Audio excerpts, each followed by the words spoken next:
Bienvenidos a un nuevo estudio de la Confesión de Fe de Westminster. Hoy estudiaremos la sección 6 del capítulo 3 titulado Del Decreto Eterno de Dios.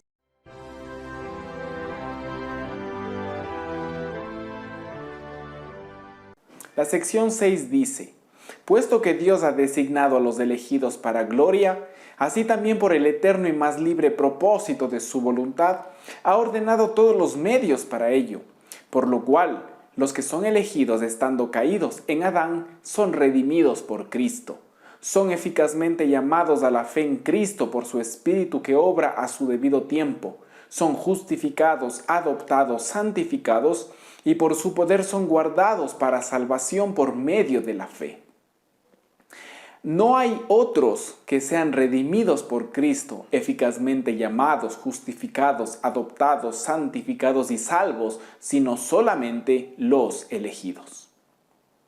Esta sección de la confesión nos enseña, primero, que Dios al determinar el fin que quiere lograr, a la vez determina la forma en que lo hará cumplir.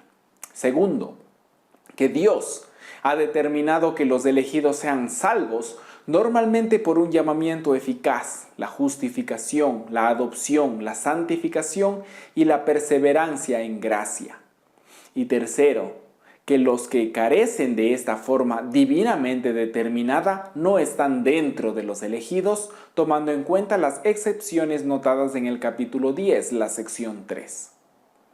Dios nos da nuestro pan de cada día, pero Él emplea formas y agencias complejas para dárnoslo. Tiene que haber sol y lluvia, cosecha y distribución. Sin estos elementos no habría el mismo resultado. Así es también al efectuar nuestra redención. Somos, como dice Pablo, elegidos según la previsión de Dios el Padre, pero solo mediante la obra santificadora del Espíritu para obedecer a Jesucristo y ser redimidos por su sangre. Primera de Pedro 1:1-2. Y de nuevo nos dice que debemos esforzarnos, no porque no hay elección, sino porque la hay. Dice así: esfuérzate más todavía por asegurarse del llamado de Dios. Nuestra diligencia probará ser la forma por la cual este fin divinamente ordenado se llevará a cabo. Segunda de Pedro 1:10. Por esta razón, Pablo une a la predestinación divina con el llamamiento a la justificación y la glorificación. Romanos 8:30. Él reconoció un enlace inseparable entre el fin decretado por Dios y los pasos que conllevan al fin. La enseñanza reformada es que todas las obras de Dios y de las tres personas de la Trinidad están en perfecta armonía. Dios nunca contradice su plan por las obras mediante las cuales lleva a cabo su plan. De este modo Dios el Padre eligió a algunos a la vida eterna y así decretó todos los pasos necesarios para la realización de este fin. Cristo fue dado como expiación de los pecados de los escogidos, y el Espíritu Santo fue dado para aplicarles a los escogidos la redención llevada a cabo por Cristo.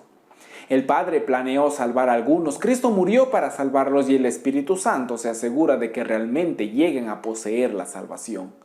Pero algunos se han apartado de la verdad en este tema. Su punto de vista se puede resumir de la siguiente forma.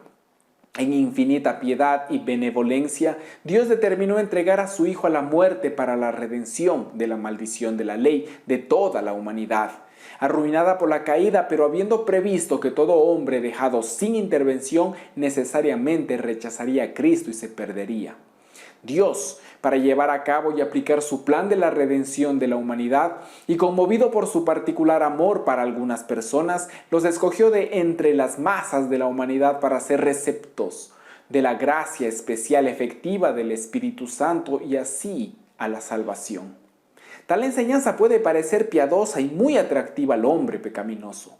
Siempre reconforta creer que de alguna forma la gracia salvadora de Dios es para todos, sin distinción. Pero por muy reconfortante que pueda parecer, no puede ser sostenido junto con un punto de vista consistente acerca de Dios, a no ser que uno rechace la maldición por completo.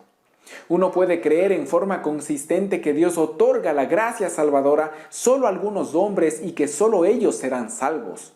Pero uno no puede ser consistente creyendo que Dios tiene gracia salvadora universal, que no salva universalmente.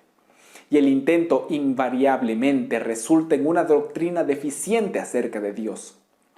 Sin embargo, tan grande es el deseo del hombre pecaminoso de convertir la gracia de Dios en una gracia salvadora universal, que ha habido un repetido error en la pureza de la concepción con respecto a esta verdad.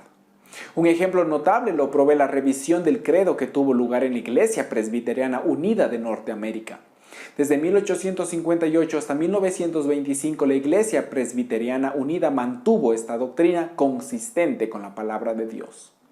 Declaramos que nuestro Señor Jesucristo, por designación del Padre y por su propio acto voluntario lleno de gracia, se colocó en el lugar de un número definido de los que fueron escogidos por Él antes de la fundación del mundo, para ser su verdadera y apropiada garantía y, por lo tanto, en su lugar, satisfizo la justicia de Dios y respondió a todas las demandas que la ley tenía en su contra, y por consiguiente obtuvo para ellos infaliblemente su redención eterna.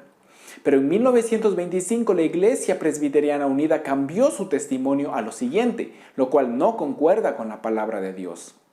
Creemos que nuestro Señor Jesucristo, por designación del Padre y por su propio acto voluntario lleno de gracia, se dio a sí mismo como garantía por todos.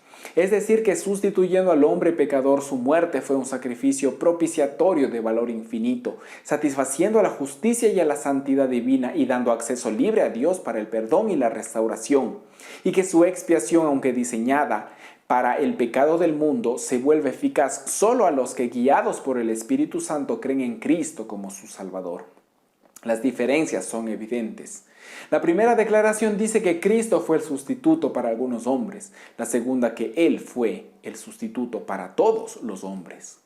Una declaración dice que Él sufrió la pena de algunos hombres y la otra, que sufrió la pena de todos. Una declaración dice que por medio de su trabajo completado obtuvo redención eterna para los que Él representaba. La otra, que obtuvo únicamente el acceso a Dios para la obtención de la redención, y esto para todos. Ahora, si preguntáramos, ¿por qué es que al final solo algunos hombres y no todos realmente se salvan? La respuesta sería clara y consistente en el primer caso y completamente contradictoria en el segundo.